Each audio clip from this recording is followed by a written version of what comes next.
Hi friends, ಎಲ್ರಿಗೂ ನಮಸ್ಕಾರ. Welcome to Yashu ಪಾಕಶಾಲೆ.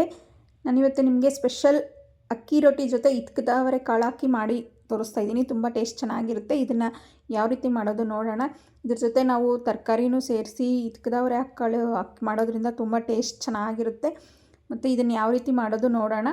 ಈಗ ಯಾರೆಲ್ಲ ವಿಡಿಯೋ ನೋಡ್ತಾ ಇದ್ದೀರೋ ತಪ್ಪದೇ ವಿಡಿಯೋ ಪೂರ್ತಿ ನೋಡಿ, ಹಾಗೆ ಒಂದು ಲೈಕ್ ಮಾಡಿ, ಹಾಗೆ ನಮ್ಮ ಚಾನಲ್ನ ಸಬ್ಸ್ಕ್ರೈಬ್ ಮಾಡ್ತಾ ಇದ್ದರೆ ತಪ್ಪದೇ ಸಬ್ಸ್ಕ್ರೈಬ್ ಮಾಡಿ.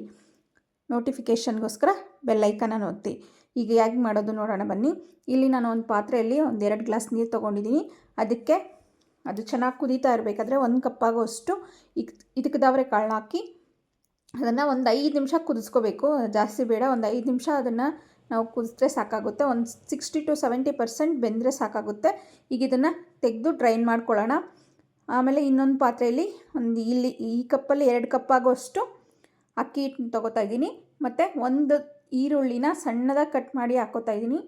ಸಣ್ಣದಾಗಿ ಕಟ್ ಮಾಡಿ ಹಾಕ್ಕೋಬೇಕು. ಮತ್ತು ಒಂದು ಇಡೀ ಕೊತ್ತಂಬರಿ ಸೊಪ್ಪನ್ನ ಸಣ್ಣದಾಗಿ ಕಟ್ ಮಾಡಿ ಹಾಕ್ಕೋತಾ ಇದ್ದೀನಿ. ನೀವಿದ್ದರೆ ಸಬ್ಬಕ್ಕಿ ಸೊಪ್ಪು ಸಹ ಹಾಕ್ಕೋಬೋದು, ತುಂಬ ಚೆನ್ನಾಗಿರುತ್ತೆ. ಮತ್ತು ಇಲ್ಲಿ ಒಂದು ಚಿಕ್ಕ ಕ್ಯಾರೆಟ್ನ ತುರಿದು ಸೇರಿಸ್ತಾ ಇದ್ದೀನಿ.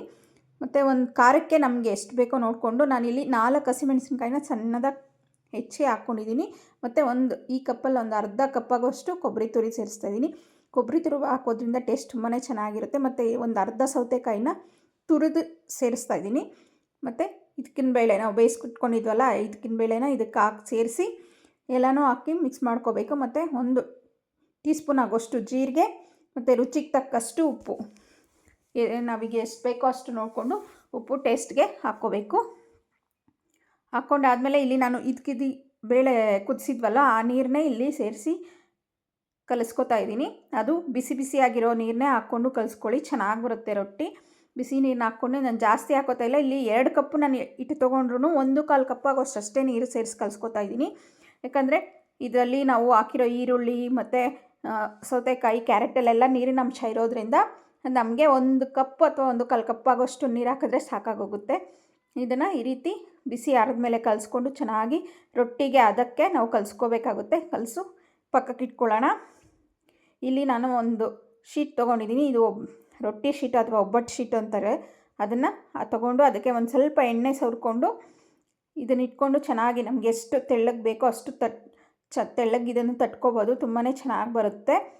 ನೀಟಾಗಿ ಇದನ್ನು ತಟ್ಟಿ ಆದಮೇಲೆ ಒಂದು ತವಾ ಬಿಸಿಗಿಟ್ಟು, ತವಾ ಬಿಸಿ ಆದಮೇಲೆ ಇದನ್ನು ನೇರ ನಾನು ತವಾ ಮೇಲೆ ಹಾಕ್ತಾಯಿದ್ದೀನಿ. ಚೆನ್ನಾಗಿ ಅದು ಒಂದು 10 ಸೆಕೆಂಡ್ ಇದೇ ರೀತಿ ಬಿಟ್ಟು ಆಮೇಲೆ ತೆಗೆದ್ರೆ ಅದು ನೀಟಾಗಿ ಬರುತ್ತೆ.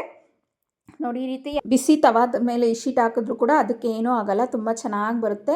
ಮತ್ತು ಇದನ್ನು ರಿಯೂಸ್ ಕೂಡ ಮಾಡ್ಬೋದು ನಾವು. ನಾನು 2 ವರ್ಷದಿಂದ ಇದನ್ನು ಯೂಸ್ ಮಾಡ್ತಾಯಿದ್ದೀನಿ. ಮತ್ತು ಇದನ್ನು ಚೆನ್ನಾಗಿ ಅದು ತವಾ ಮೇಲೆ ಹಾಕಿದ್ಮೇಲೆ ಇದು ಸ್ವಲ್ಪ ಒಂದು 2 ನಿಮಿಷ ಬಿಟ್ಟು ಇದಕ್ಕೆ ನಾವು ತುಪ್ಪ, ಎಣ್ಣೆ ಅಥವಾ ಬೆಣ್ಣೆ ಯಾವುದಾದ್ರೂ ಸರಿ ಯೂಸ್ ಮಾಡ್ಕೋಬೋದು. ನಾನಿಲ್ಲಿ ಸ್ವಲ್ಪ ತುಪ್ಪ ಸೇರಿಸ್ತಾ ಇದ್ದೀನಿ. ತುಪ್ಪ ಸೇರಿಸಿ ಎಲ್ಲ ಕಡೆ ಸ್ಪ್ರೆಡ್ ಮಾಡಿಕೊಂಡು 1 ನಿಮಿಷ ಬಿಟ್ಟು ಇದನ್ನು ನಾವು ಫ್ಲಿಪ್ ಮಾಡ್ಕೋಬೇಕಾಗುತ್ತೆ. ಚೆನ್ನಾಗಿ ನೋಡಿ ಕ್ಲೀನಾಗಿ ಬರ್ತಾಯಿದೆ. ಇದನ್ನು ಮತ್ತೆ ನಾವು ತಿರುಗಿಸ್ಕೊಂಡು ಮತ್ತೆ 1 ನಿಮಿಷ ಇದನ್ನು ನಾವು ಇದೇ ರೀತಿ ತವಾದಲ್ಲಿ ಬೇಯಿಸ್ಕೋಬೇಕಾಗುತ್ತೆ. 1 ನಿಮಿಷ ಆದಮೇಲೆ ಇದನ್ನು ಈ ಕಡೆಯೂ ಸಹ ನಾವು ತುಪ್ಪ ಹಾಕಿ ಸ್ಪ್ರೆಡ್ ಮಾಡ್ಕೋಬೋದು, ಅಥವಾ ಡೈರೆಕ್ಟಾಗಿ ತವಾ ಮೇಲೆ ಹಾಕಿದ್ರೂ ಪರವಾಗಿಲ್ಲ, ತವಾ ಮೇಲೆ ಹಾಕ್ಕೊಂಡು ಮಾಡಬಹುದು. ಈ ರೀತಿ ತುಪ್ಪ ಹಾಕ್ಕೊಂಡು ಎತ್ಕೊಂಡು ಸರ್ವ್ ಮಾಡಿಕೊಂಡ್ರೆ ಬೇಳೆ ಅಕ್ಕಿ ರೊಟ್ಟಿ ರೆಡಿಯಾಗಿದೆ. ತುಂಬಾ ಟೇಸ್ಟ್ ಚೆನ್ನಾಗಿರುತ್ತೆ. ಮತ್ತು ಇದನ್ನು ಚಟ್ನಿ ಜೊತೆ ಆಗಲಿ, ನೀವು ಮೊಸರು ಜೊತೆ, ಉಪ್ಪಿನಕಾಯಿ ಜೊತೆ, ಯಾವುದರ ಜೊತೆ ಅದ್ರ ತಿಂದ್ರೂ ತುಂಬ ಚೆನ್ನಾಗಿರುತ್ತೆ. ನೀವು ಒಂದ್ಸರಿ ಮನೇಲಿ ಇದನ್ನು ತಪ್ಪದೆ ಟ್ರೈ ಮಾಡಿ ನೋಡಿ. ಹೇಗೆ ಬಂತು ಅಂತ ನಮಗೆ ತಪ್ಪದೆ ಕಮೆಂಟ್ ಮಾಡಿ ತಿಳಿಸಿ. ಹಾಗೆ ನಿಮಗೆ ಈ ವಿಡಿಯೋ ಇಷ್ಟ ಆಗಿದ್ದರೆ ಒಂದು ಲೈಕ್ ಮಾಡಿ, ನಿಮ್ಮ ಫ್ಯಾಮಿಲಿ ಫ್ರೆಂಡ್ಸ್ ಜೊತೆಗೆ ಶೇರ್ ಮಾಡ್ಕೊಳ್ಳಿ. ಹಾಗೆ ಮತ್ತಷ್ಟು ಟೇಸ್ಟಿ ಮತ್ತು ಈಸಿ ರೆಸಿಪೀಸ್ಗೋಸ್ಕರ ನಮ್ಮ ಚಾನಲ್ನ ತಪ್ಪದೆ ಸಬ್ಸ್ಕ್ರೈಬ್ ಮಾಡಿ. ಹಾಗೆ ಫೇಸ್ಬುಕ್ ಮತ್ತು ಇನ್ಸ್ಟಾಗ್ರಾಮಲ್ಲಿ ನಮ್ಮ ಪೇಜ್ ಫಾಲೋ ಮಾಡೋದು ಮರಿಬೇಡಿ. Thank you for watching.